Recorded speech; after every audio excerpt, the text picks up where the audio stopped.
The wind was a sculptor on that high, lonely prairie, carving the dust into ghosts that danced and died against the grey timber of the cabin.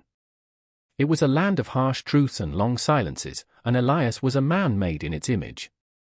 He moved with the spare economy of someone who has learned that waste, of motion or of words, is a luxury. The rhythmic tap of his hammer against a fence post was the only sound to challenge the wind's mournful song. He was mending what was broken, a task that was never finished, not on the fence line, not within himself. He felt them before he saw them, a subtle shift in the vast emptiness, a disruption in the day's bleak rhythm. A woman and a small child, trudging up the long, rutted track to his door. The county wagon that must have brought them was already a dark speck shrinking against the horizon, a final, definitive retreat. She was not a prairie woman, her clothes were for a town, her face pale with a weariness that went deeper than the journey. The boy, no older than 5, held fast to the fabric of her skirt, his small face a study in stoic observation. They stopped a few feet from him, the wind whipping strands of dark hair across her face, and waited. She did not speak. She simply stood there, a silent, unmovable fact that had arrived at his doorstep, her presence a question he did not want to answer. He let the hammer fall from his hand, the thud against the hard-packed earth unnaturally loud in the sudden stillness. The inside of the cabin was as Spartan as the man who lived in it. A stone hearth, a narrow bed, a table with 2 chairs, and shelves holding the barest of necessities. The air smelled of wood smoke and solitude. Elias ladled water from a bucket into 2 tin cups, his movements deliberate, slow. He set them on the table, a silent offering. The woman, Ilara, guided the boy to a chair and pushed the cup towards him before taking her own. Her hands, he noticed, were raw and chapped, but they moved with a gentle certainty as she smoothed the boy's hair. The silence stretched, thick and heavy, broken only by the child's soft sips. Finally, she reached into the pocket of her worn coat and pulled out 2 items. The first was a piece of paper, folded into a tight square, its creases worn nearly through. The second was a $5 bill, crumpled and soft as old cloth. She slid them across the rough-hewn table. He did not touch them. He looked at her, his gaze unwavering. "Caleb sent me," she said, her voice raspy, as if pulled up from a deep, dry well. "He said you would honor it." Elias's eyes flickered to the paper. He knew his brother's hand, the way he pressed the pen to the page. The $5 sat beside it, an insult and a plea all at once. "The justice of the peace," she added, a faint tremor in her voice. "It's for him." The town, they weren't kind. A shadow crossed her face, the memory of a hurt still fresh. "They said things. That I was too much. Too big a burden for any decent man." Elias looked at her then, truly looked. He saw not the woman the town had named and dismissed, but the fierce, desperate resilience in her eyes. It was the same look he saw in the eyes of a trapped animal, a look that knew it was cornered but refused to break. The journey into town was a study in silence. The wagon wheels ground against the gravel, a relentless, grating sound that filled the space between them. Elias kept his eyes on the horses, the reins held loosely in his scarred left hand. Ilara sat straight-backed on the bench, the boy nestled between them, his small body a fragile truce. The town of Redemption was little more than a single dusty street, a collection of false-fronted buildings huddled together as if for warmth against the prairie wind. The justice of the peace was a thin, tired man with ink-stained fingers who looked at Elias with a kind of weary pity. He had signed Elias's brother's death certificate 2 years prior. He read Caleb's note, glanced at the $5 bill, and performed the brief, sterile ceremony without comment. He declared them married under the disinterested gaze of a mounted deer head. As they stepped out into the harsh sunlight, Elias saw Henderson, the general store owner, leaning in his doorway. Henderson's face, a fleshy map of smug certainty, was creased in a sneer. He spat a brown stream of tobacco juice into the dust. Collecting another stray, "Elias," he called out, his voice loud enough to carry. "Hope this one's worth the $5. Elias did not flinch, did not turn his head. He simply guided Ilara and the boy back to the wagon. It was only later, back at the cabin, as she stood uncertainly on the threshold, a bride in a borrowed life, that he spoke his first true words to her. He didn't look at her, his voice low and rough as stone. He mentioned you in his letters, Elias said, staring at the far wall. Said you were kind. Elara froze. Her hand, halfway to the doorframe, stopped in midair. It wasn't a welcome. It wasn't a command. It was a ghost, invited in. The first night established the new geography of the small cabin. Elara and the boy, Leo, took the single bed, a small island in the dim, firelit room. Elias laid a thin blanket by the hearth, his back to them, creating a shore he would not allow them to approach. The fire crackled, spitting embers onto the stone, each pop and hiss amplifying the suffocating silence. He could feel their presence, the subtle weight of their breathing, a foreign rhythm in the song of solitude he had composed for himself. For 2 years, the only life in this room had been his own. Now it was threefold, a crowd. From the bed, a small voice cut through the quiet. "Are you my father now?" Leo asked, his tone one of simple, direct inquiry. Elias did not move. He stared into the twisting flames, watching them consume the wood, turning it to ash. The scar on the back of his hand, a gnarled landscape of silvered tissue, seemed to pull tight in the heat. He offered no reply, letting the silence answer for him. It was a cruel answer, he knew, but the only one he had. He heard a soft rustle as Elara pulled the boy closer, whispering something he couldn't hear. He closed his eyes, but sleep was a distant country. A memory, sharp and unwelcome, ambushed him in the dark, the grating shriek of rock, the sudden, terrifying darkness of the collapse, and the sound of his own voice screaming his brother's name, a raw, useless sound swallowed by the tons of earth and stone. He clenched his hand into a fist, the scarred skin protesting, as if the memory lived there, in the ruined flesh. The days fell into a fragile routine, a silent dance of avoidance in a space too small for secrets. Elara moved with a quiet efficiency, claiming her own territory. She cooked meals that were simple but filling, mended the boy's worn trousers, and began clearing a small patch of stubborn earth near the cabin, her hands coaxing life from the hard-packed ground. Elias worked from sunup to sundown, his labor a form of prayer, a penance. He repaired the barn roof, tended the few animals he kept, and rode the fence line, his silence a wall he rebuilt each morning. He felt the boy's eyes on him often, curious and unafraid. One afternoon, Leo followed him to the barn. The air was thick with the sweet smell of hay and leather. Elias was calming a skittish mare, his voice a low murmur, his scarred hand moving in slow, gentle strokes along her neck. The boy stood just inside the door, a small silhouette against the bright square of daylight. "Did it hurt?" Leo asked, his eyes fixed on the scar. Elias's hand stilled on the horse. He didn't turn. He just looked down at the twisted skin. For a moment, he considered ignoring the question, letting the silence do its work. But the boy's gaze was too direct, too honest for such a defense. "Yes," Elias said, the word emerging like a stone pulled from his throat. He said nothing more. The single word hung in the dusty air between them, a shared truth. Later that evening, when Elara tucked her son into bed, she found a small, intricately carved bird, whittled from a piece of scrap pine, lying on his pillow. Her gaze lifted, seeking Elias across the dimly lit room. He was already turned towards the fire, his posture feigning sleep, but she saw the tension in his shoulders. The wall had not fallen, but a single, tiny stone had been dislodged. When the time came to go to town for flour and salt, a journey Elias always made with grim determination, Elara was waiting by the wagon.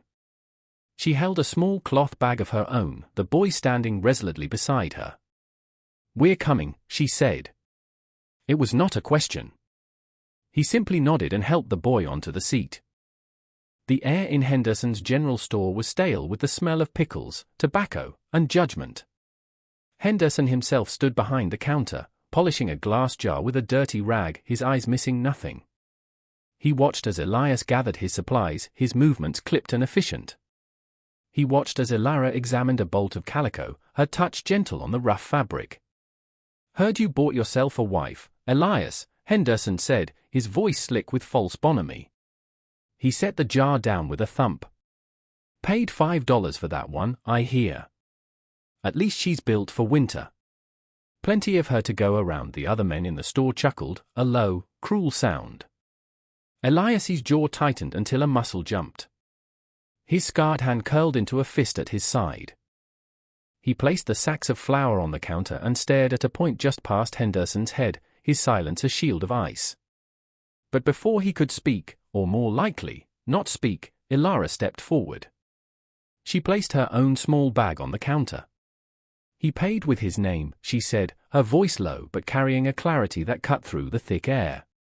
And in this town, that's worth more than your whole store. To a stunned silence fell.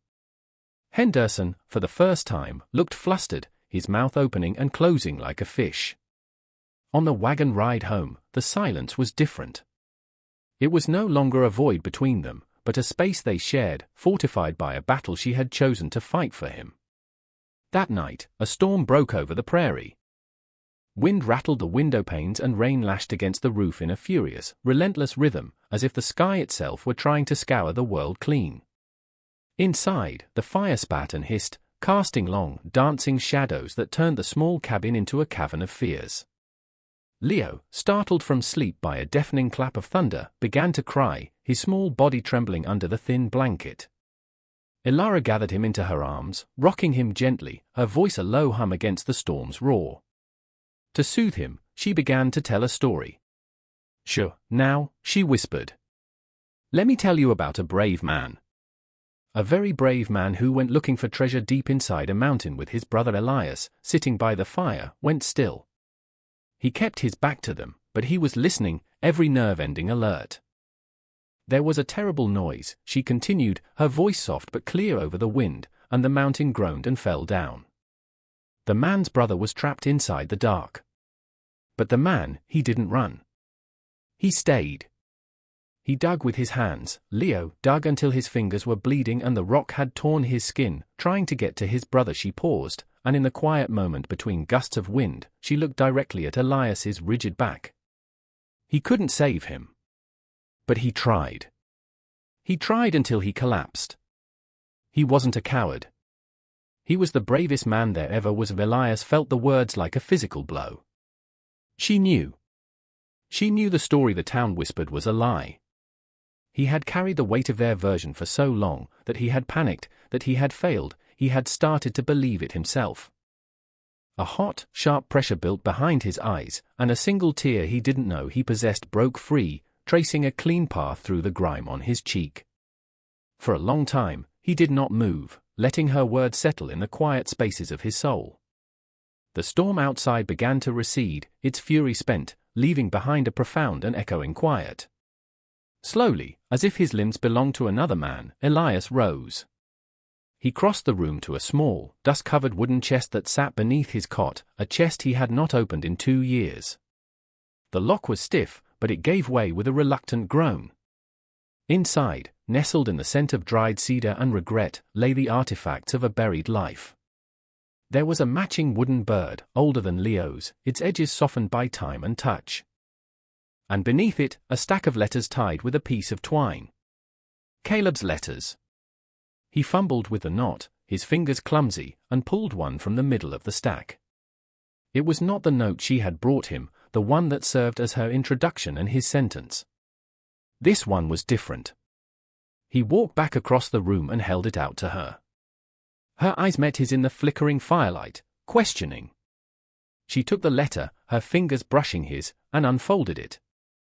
The handwriting was Caleb's, bold and full of life. "I met a woman, Eli," it began. "Her name is Ilara. She has a son, a good boy. She looks at the world like it hasn't beaten her yet, and it makes me think a man can have a second chance. Makes me think of starting over. If anything happens to me out here, find her. You're the only one I would trust. The only one who would understand what it is to be responsible for someone he had known." He had known about her, about Leo. The note she carried was not a stranger's plea, it was the final piece of a plan, a brother's last desperate act of faith. The $5 hadn't been a payment for her soul. It was just the fee, the cold hard coin needed to bind them in the eyes of the law, just as Caleb had intended. She looked up from the letter, her face illuminated by the soft glow of the dying fire. In that moment, watching him, she saw him fully for the first time. The man before her was not the cold, silent recluse the town saw, nor the broken failure he saw in himself. He was a man suspended in grief, a grief so profound he felt he had no right to claim it, choking on unspoken words and sorrows. She understood the crushing weight of his silence now. It wasn't a rejection of her, but a shield against a world that had already passed its judgment. Henderson's taunts, the town's whispers, they were just echoes of the verdict he had long ago delivered upon himself. Her defense of him in the store, she realized, hadn't been a calculated act of loyalty to secure a position. It had been a pure, unthinking instinct to protect someone she was beginning to recognize was just as lost, just as vulnerable as she was. Their marriage, born of desperation and a dead man's wish, was a strange and fragile vessel, but it was theirs. She rose from the bed, Leo sleeping peacefully now, and closed the small distance between them. She reached out, her movement slow, giving him time to retreat. He did not. Her fingers, surprisingly gentle, came to rest on the back of his hand, her thumb tracing the jagged, silvered lines of his scar. He flinched, a barely perceptible tremor, but he did not pull away. It was the first time they had touched not by accident or necessity, but by choice. A silent acknowledgement in the deep, quiet dark. The world was new in the morning. The storm had washed the air clean, and the rising sun cast long, golden shafts of light through the cabin's single window, illuminating the dust motes dancing in the air. A profound stillness had settled over the prairie, the kind of peace that follows a great and violent release. Outside, Leo was playing near the woodpile, chattering to the small carved bird Elias had made, his voice bright and clear in the crisp air. Elias stood in the open doorway, his customary post, but his reason for standing there had changed. He was not guarding his solitude, he was watching his life. Ilara came to stand beside him, the space between them no longer a chasm but a comfortable quiet. The unspoken things were still there, hanging in the air, but their weight had shifted.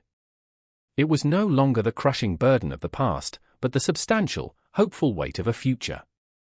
She held the letter he had given her last night, the paper soft in her hand.